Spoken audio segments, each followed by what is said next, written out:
All of you to this 7th of Feb 2025 daily news analysis with me, Jatin Verma. So in today's news analysis, we are going to discuss these news articles. What is the difference between payroll and furlough? These are two examples that we are going to study this topic from. Hashimpur massacre case.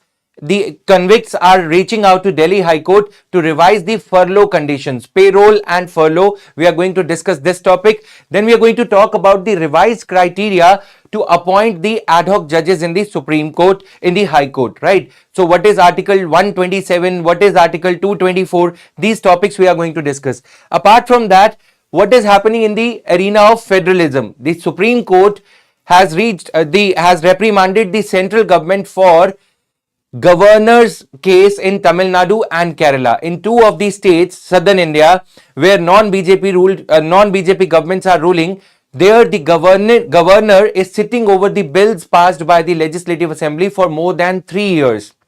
Even as Article 200 says that governor can withhold the assent to the bill, but can this be prolonged till 3 years? So these issues we are going to discuss in today's news analysis. Let's quickly understand these topics. Number one, topics to be covered: 20,000 crore R&D push in the budget 2025. Then school budget rises by 5074 crore, but the enrollments are coming down. The number of unregulated private schools, especially in Bihar, Assam, West Bengal and Jharkhand, they are very high. So why is it that despite so many years of Right to Education Act being passed, the unregulated schools are still running, even as RTE Act said that the schools will be regulated within 3 years of the Act coming into force. Act came into force in 2010. Why is it still the case that still there are unregulated schools? Why the number of students going to schools is dropping despite midday meal scheme, despite the so many schemes that are in the execution, in the implementation? For the PDF, you can visit this Telegram channel, Jatin Verma Sir, PW Only IS. From here, you can download the Telegram channel. I hope audio, video, everything is going fine today. Yesterday, there was some voice issue, but today we've resolved it. Alright, so let's get started. Now, first thing first, what was gross about 12 bills kept pending for 3 years by Governor R.N. Ravi in Tamil Nadu? So Governor is at loggerheads with the state government of Tamil Nadu for the reason of appointment of chancellors, vice chancellors in the state universities. As a convention in India, the chancellor of state universities is the governor.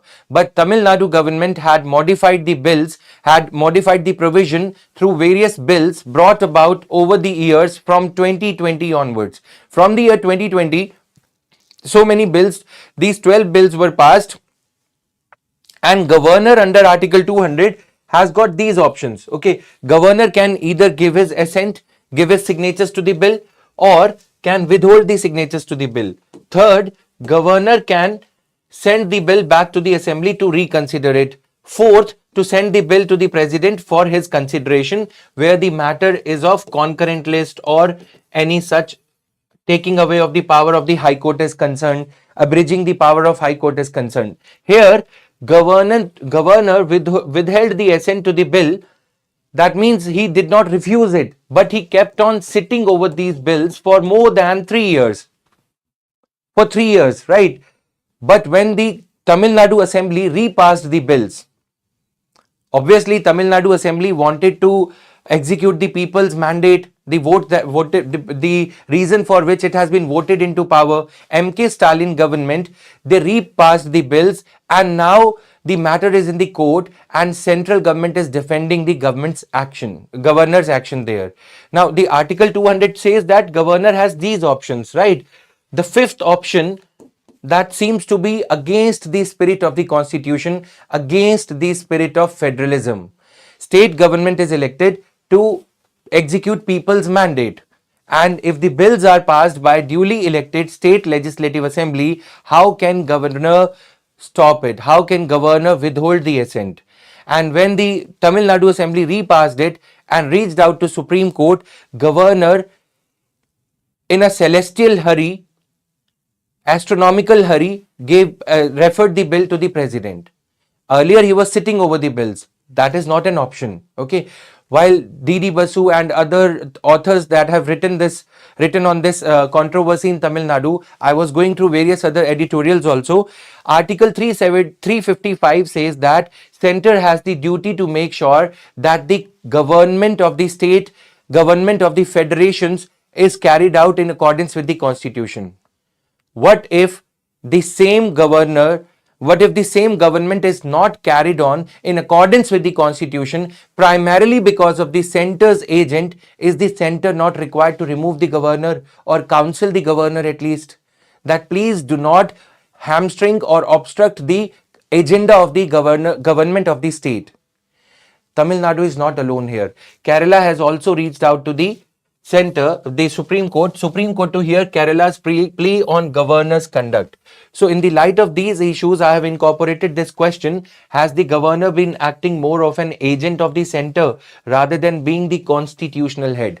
Now the funny thing is, even though governor prima facie or patently seems to be on the wrong side of the Article 200, central government is proving the fact that he is acting as the agent of the center by defending R.N. Ravi's actions through India's Attorney General.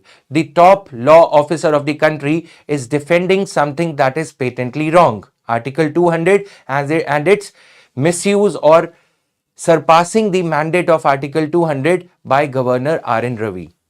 Right, so this is the problem. Now, what has the center said? The state, I'm so sorry. The state government argued that the governor's conduct was that of a political opponent. State government says that he is acting like opposition, political opponent, that he is not allowing us to carry forward the agenda. Bill passed to, make a provision that the chancellor of the governor, the chancellor of universities, state universities shall not be governor. Some provisions have been so changed that governor does not obstruct or governor does not restrain the autonomy of state universities. But governor did not give the assent to the bills. State government is saying that he should have given the assent. What is the center saying? Center is saying that governor had only expressed his wish to withhold the consent to the bills, withhold the signatures to the bill, but governor did not have any intention to prevent the laws, the bills from becoming an act. Okay, but the state assembly misconstrued it as governor's intention to not to let the bills pass, and hence state legislative assembly repassed the bills. This rarely happens, that governor is sitting over the same bills and photocopy of the same bills without any amendment is repassed by the state legislative assembly. Understand the magnitude here. Same bills are being passed all over again just because governor is not giving the signatures. When the same bills are passed again, governor was under constitutional duty to approve them. He got under pressure, so he referred the bills instead to the president for president's consideration, because education, higher education as a matter which the bills were seeking to regulate through the medium of university changes, the vice chancellor or chancellor changes. That is why, since it is a concurrent list matter, governor referred it to the president under the pretext of these matters being under the concurrent list. However, why was he sitting over the bills? Why did he not reject them? Why did he not refer them to the president within 6 months?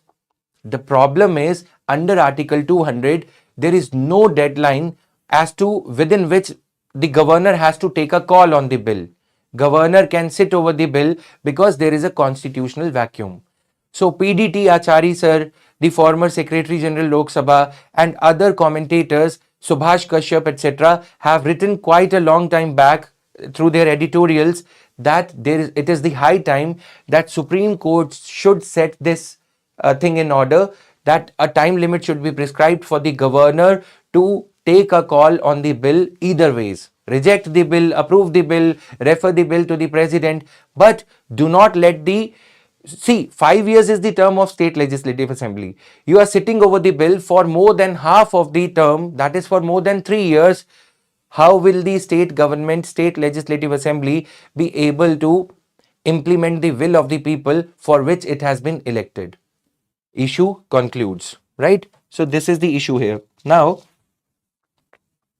coming to Kerala, same issue is there. I've just incorporated these two things.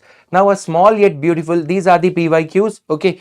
Can the governor, I ask you a question here, can the governor withhold the assent to the money bill? Can the assent to the money bill be withheld by the governor? Yes or no? Can the governor refer the money bill to the president for his consideration? State Legislative Assembly we are talking about. Okay. Can there be two governors for the same, can there be one governor for the two states? Can it happen? Which article allows this? Which schedule of constitution talks about governor? These are pointers, small issues which talk about it. Okay, which provision, what does article 201 deal with? Just answer these questions. If you do not know the answers already, please check back your M. Lakshmikant to gain some knowledge about Saraswati. Okay, now I mean Saraswati of Indian polity only. Now, dissolution of new districts.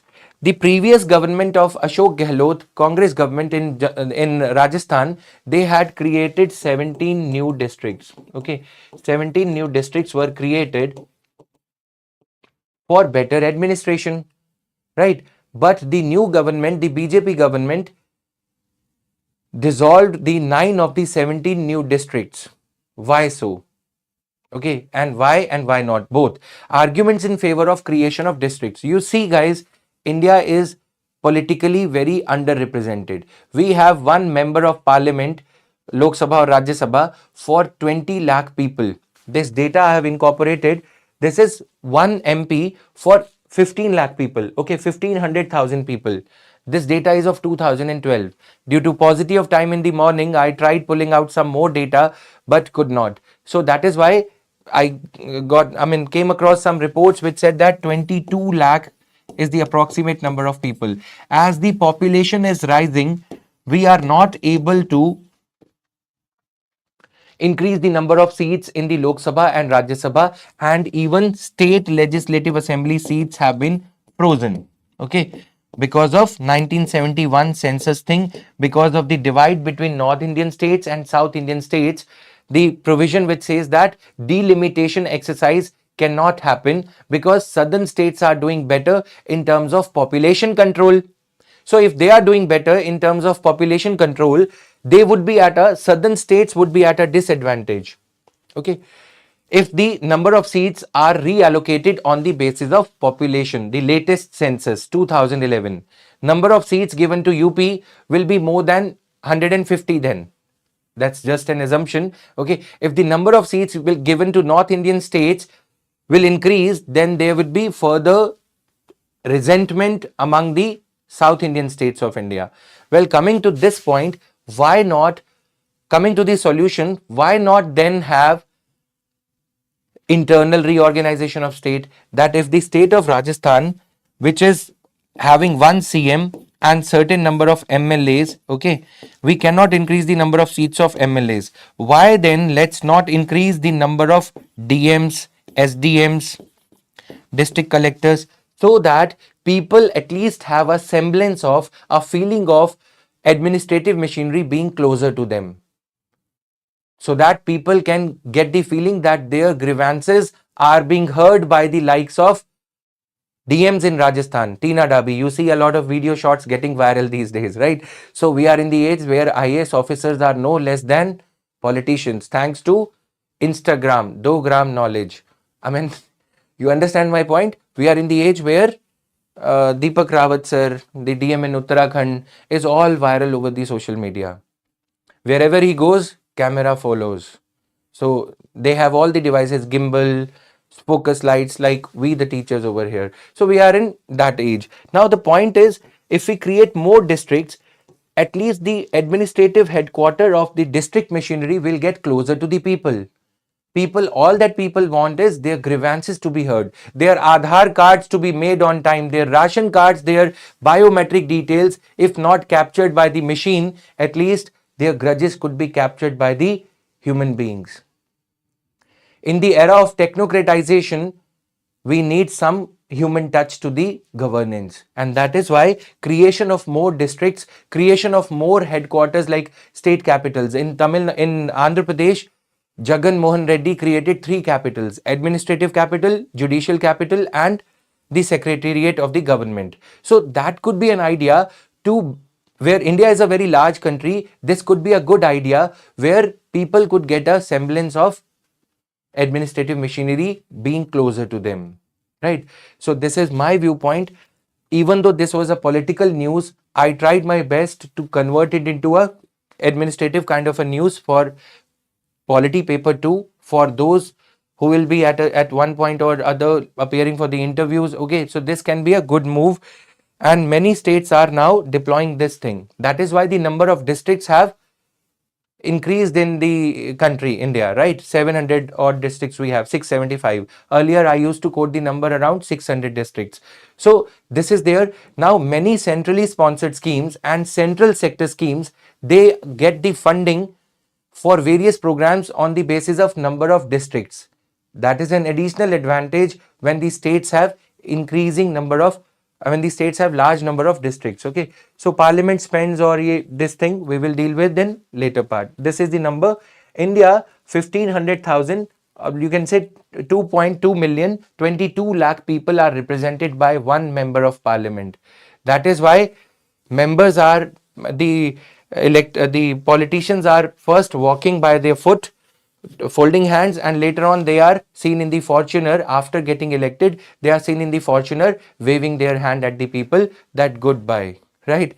Because it is very difficult to attend to 22 lakh people in a constituency, the average number. Now moving further to the next news article. On the appointment of ad hoc judges, we have been analyzing this issue. You know the contours of this issue very well. What is the issue? That due to increasing pendency, around 62 lakh cases are pending in various high courts in India. Okay. So of these, 44 lakh cases are of the civic nature, I mean civil cases, and 18 lakh approximately cases are of criminal nature. So we need more judges because of the deadlock between the center and the states owing to memorandum of procedure, or owing to collegium versus memorandum, whatever it is. Okay, so that is not the primary discussion agenda today.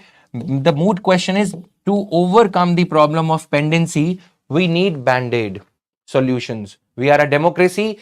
We cannot come up with the solutions like China, the other countries, the way they do it. Okay, we require band-aid solutions. If the blood is spilling, let's first stop the blood.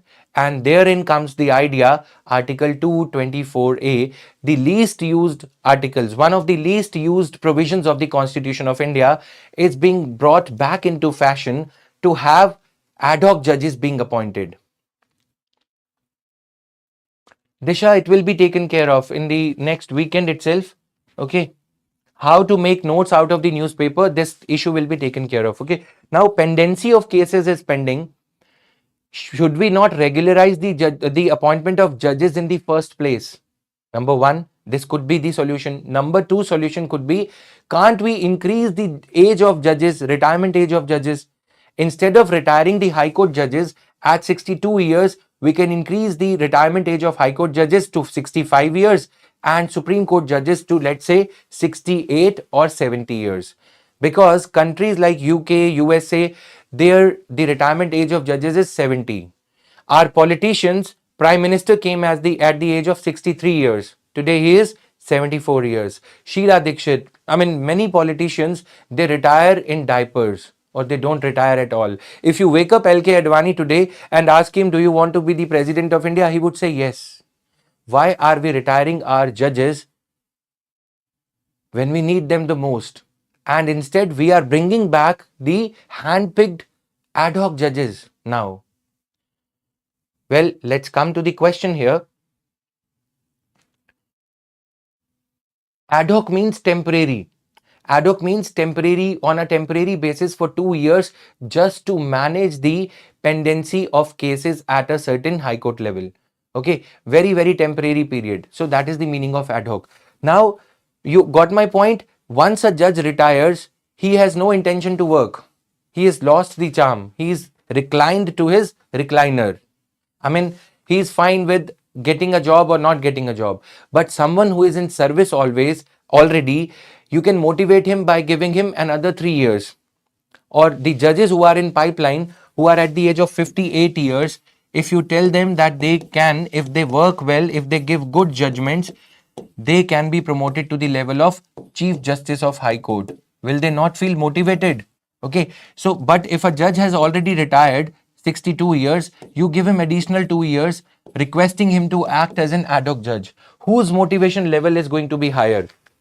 In the first case, the motivation level is going to be higher, not of only one judge, but of all the judges who are at 45 years, 50 years, 58 years, because they will feel motivated to give their best in their career.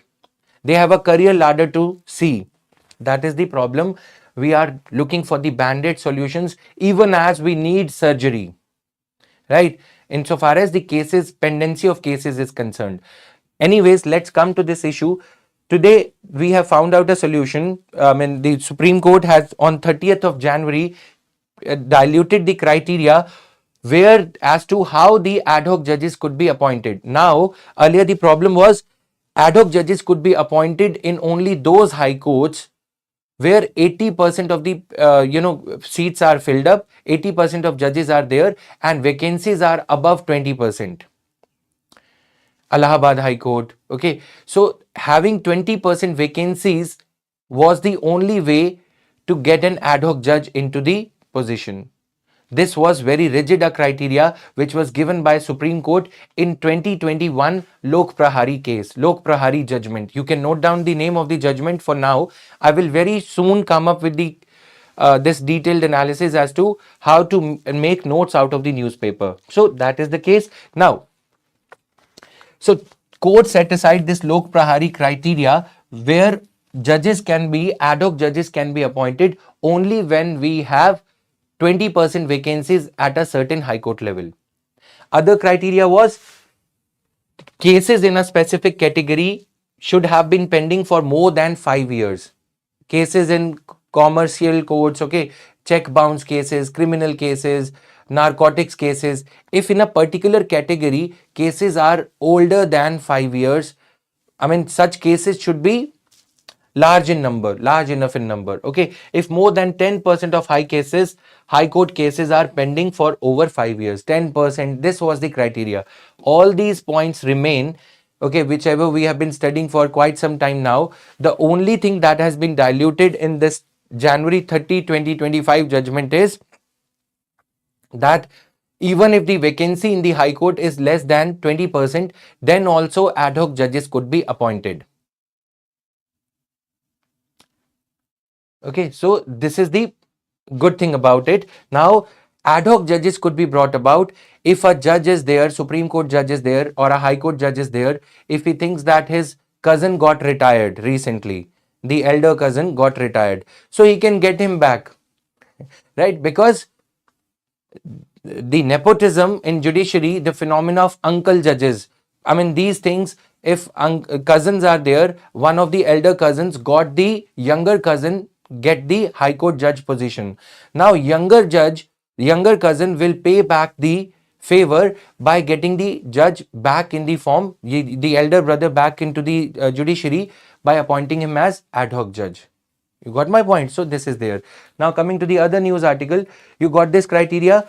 This we have studied many a times. If the case disposal rate is lower than the rate at which new cases are filled up, the new cases are being filed. Okay, if the new cases are being filed at a rate which is faster than the rate of disposal of old cases, that was another criteria that was given by the Supreme Court in 2021. Lok Prahari is the name of the NGO. Here, this criteria has been now diluted under Article 224A. Now, what are the related articles? Article 127 allows the Supreme Court CJI to appoint ad hoc judges at the Supreme Court.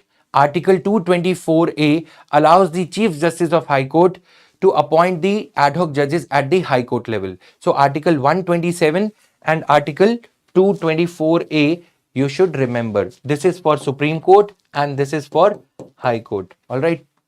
Now, let's move to another interesting case. Who has the power to grant furlough? What is a furlough? Basically, furlough is a temporary relief, temporary holiday, you can say, from the jail.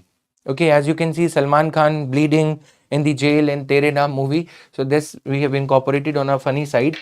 The problem here is that since ad hoc judges, this furlough thing, furlough could be granted. Furlough is a temporary relief from the jail only if the prolonged period of stay is leading to monotony in jail, leading to depression for a prisoner. Okay, it so happens that they are incarcerated, they are kept in prison for 10 years. So after spending 5 years, furlough could be granted without any specific reason. Okay, to prevent the solitude of prisoners, allow them to establish family and social ties, a way of motivation for maintaining good conduct and to remain disciplined in jail. Otherwise, they will go berserk, they will go mad. If somebody, you are preparing for UPSC, sometimes you feel that you need to go out of the room while preparing for 5 hours, 3 hours, okay? And while after preparing for 3 months, you feel like going to some hill station. Same is the case with every human being, including the prisoners. Even though they have committed crime, but we as a civilized society should be sympathetic towards prisoners also, no matter whatever crime they have committed. After 3 or 4 years of stay, they are granted furlough. Then what is the difference between payroll?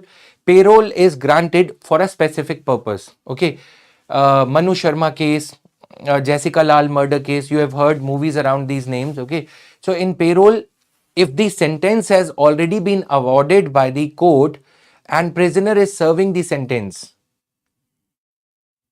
and there is some problem in his family, problem in the family, like mother's illness in Manu Sharma case, or father's death, funeral, attending the funeral of the father, then the payroll could be granted.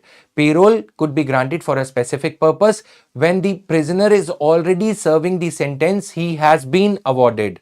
And what is furlough? Furlough is for a temporary relief from the long stay in prison without any reason, when the sentence has already not been awarded, when the case is pending, or period of appeal from lower court to high court or higher court is pending. Okay, so understand this way. Furlough is when the case is pending, when conviction has not been awarded. Okay, case is still pending. And payroll is case decided and prisoner has been given 10 years sentence. Okay, case decided. So in this case, case is pending or case could be appealed before High Court. Now the problem is in Hashimpur massacre case. In Hashimpur case, what happened? In 1987, 75 Muslims were killed by the police in Hashimpur in UP. That case is still lingering on. Okay, now the people have reached out to Delhi High Court to revise the guidelines for furlough, that can the furlough be granted only by Delhi High Court or the High Court or Supreme Court only, right? So this is the problem here, that to prevent the solitude of prisoners, this is all factual, but the main crux is furlough can be granted only by the High Court in whose jurisdiction the case is pending, or only by the courts of appeal, either Delhi High Court or Supreme Court. Okay, so this is how they have reached out to Delhi High Court, that can we get furlough. Okay, now the other technical conditions are furlough is granted by DIG, Deputy Inspector General, and furlough is meant for breaking the monotony of imprisonment. Since furlough is not granted for any particular reason, it can be denied in the interest of society, that by releasing such a heinous criminal who has committed rape, murder, extortion, etc., it will set a bad example for the society, and other criminals might also apply for furlough. So furlough can be denied. Payroll, when the convict is released on payroll, the sentence is suspended and the quantum of sentence remains intact. Okay, for let's say 30 days, Manu Sharma will come out on payroll, attend his family wedding or family mother's illness or father's funeral or something like that, then he will be again lodged into the jail. Many celebrities, Sanjay Dutt, Salman Khan, etc., they have been granted payrolls. And now the sensational case is of Gurmeet Ram Rahim, a controversial Baba who comes out on payroll every time there are elections in Haryana. After the BJP wins elections, he again goes back to jail.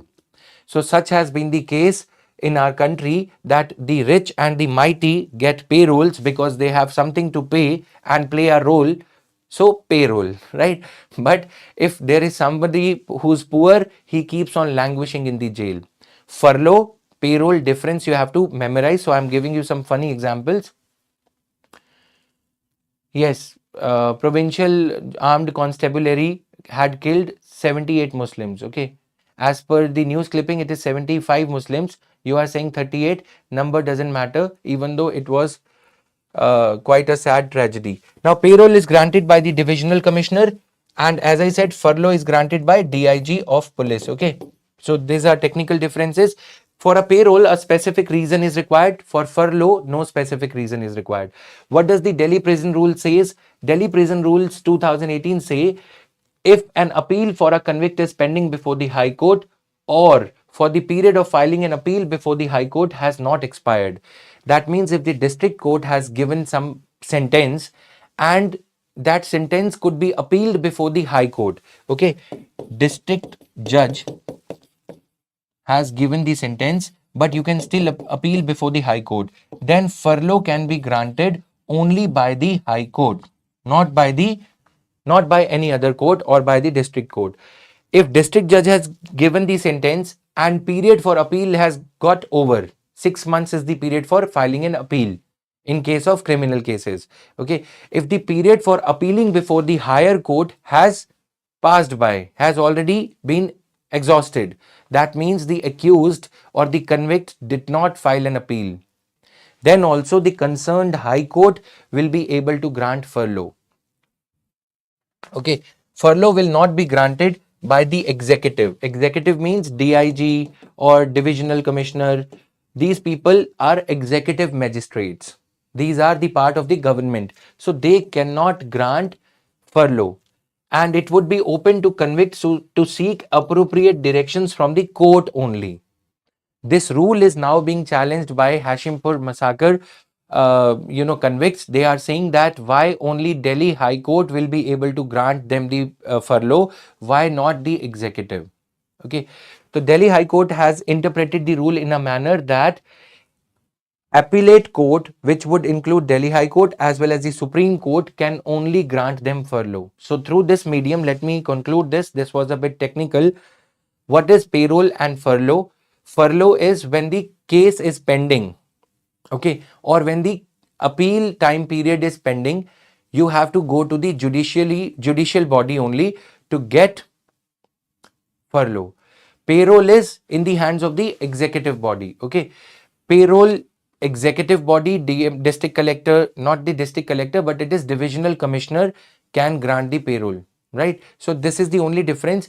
When the case is still pending, furlough comes into picture. When the case has already been decided, payroll comes into the picture. Payroll is for a specific purpose. Furlough is for, just as a sympathy towards the convict for a long period of sentence. Now coming to the other aspects, a division bench of the Delhi High Court is now examining this issue, whether an application seeking furlough would be maintainable before the High Court during the pendency of appeal against the conviction or before the Supreme Court. Before the Supreme Court. Even if the appeal is pending before the Supreme Court, period for appeal is pending, can the High Court grant furlough? This is the question, right? Now, this relaxation is being sought, that furlough rules should be relaxed. The court will also test the rule's constitutional validity on whether denial of furlough on the account of pendency of an appeal in the Supreme Court despite good conduct of the convict.